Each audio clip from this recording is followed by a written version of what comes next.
discours, j'ai vraiment pris le temps.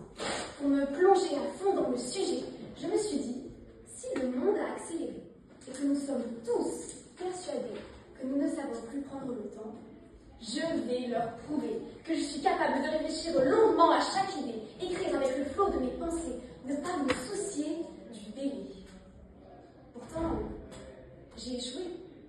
Et ce n'est pas faute d'avoir essayé, mais prise d'une soudaine crise d'anxiété de ne pas réussir à écrire un texte assez bien ficelé, je me suis empressée de rédiger pour être sûre d'avoir quelque chose à vous présenter. Vite fait, bien fait. Mais alors, pourquoi, moi qui étais si persuadée de réussir à prendre le temps, me suis-je sentie obligée de me dépêcher? Personne ne m'a menacée ni forcée. J'avais juste l'étrange impression de le perdre, ce temps que j'essayais de prendre, justement. Dans un monde où tout va vite, où règne la loi de la productivité et de la surconsommation, celui qui prend son temps fait peur. Il est seul et détonne dans notre monde réglé comme une horloge. Il est l'aiguille des heures alors qu'on lui supplie d'être à la seconde. Car le temps, c'est de l'argent. Il faut être utile, rentable, concentré. Le seul moment de pause de la journée doit être passé à scroller ou sur la dernière saison d'une série D. On nous abreuve de divertissements et de notifications. Tout pour qu'on ne s'ennuie jamais. Ça partait d'un bon sentiment. Améliorer la qualité de vie par la technologie, optimiser au maximum chaque tâche. Pourtant, plus on gagne du temps, plus on a l'impression d'en manquer.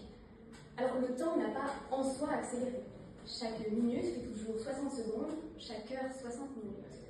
Ce qui a évolué, c'est ce que le philosophe Henri Bergson appelle la durée pure, le temps vécu.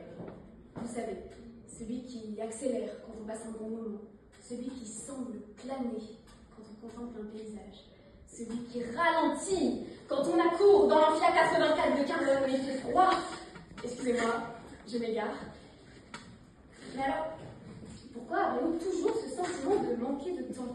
Comme une course contre la montre, nous vivons à toute allure.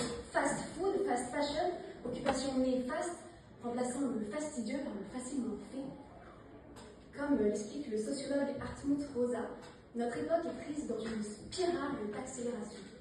La technologie nous fait gagner du temps, certes, mais nous le comblons davantage, accentuant le rythme encore et encore, nous éloignant de la résonance avec le monde. Oui, nous faisons beaucoup, mais nous ressentons peu. On dit que le temps s'enfuit, qu'il nous échappe sans arrêt, mais dès que nous avons un instant, nous le laissons filer, les yeux rivés sur nos écrans. Tic, tac, tic, tac. Mais alors, pourquoi est-ce important de prendre le temps? On pourrait tout simplement ne pas prendre le temps et puis on ne va pas y réfléchir son temps. Je vous propose que nous devenions tous des robots sans émotion. On pourrait être toujours occupés, ne jamais s'ennuyer. Qu'est-ce que vous en pensez? Non, je vous pose la question. Parce que ma grand-mère, elle, serait foncièrement contre. Elle me dit tout le temps de profiter de la vie, oui, profiter à fond, d'observer, de ressentir, de créer des liens. Mais peut-être que tout compte fait, c'est à ça qu'il faut prendre le temps. À tout ce qui nous procure des sentiments, car un court instant de ce genre de moment vaut bien plus que des années entières vécues machinalement. Pas besoin de plus, besoin de vrai.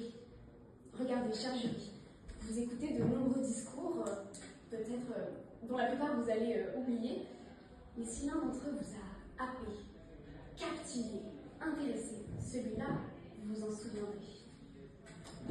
Je suis à peu près sûre que personne ici ne se souvient de la dernière vidéo qu'il a likée. Pourtant, on se rappelle tous de la dernière sortie entre amis, du dernier repas de famille.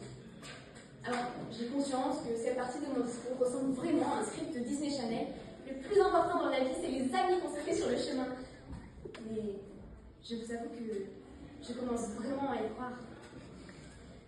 Les relations, qu'elles soient amicales, familiales ou amoureuses, valent le coup de prendre le temps pour aimer, détester, pleurer, rire, regarder en fermant les yeux, écouter, le silence. Oui, prenons le temps pour le plus important, car il file et à force de courir après lui, il finit toujours par nous rattraper. Et ce jour-là, il nous demandera simplement si nous avons profité.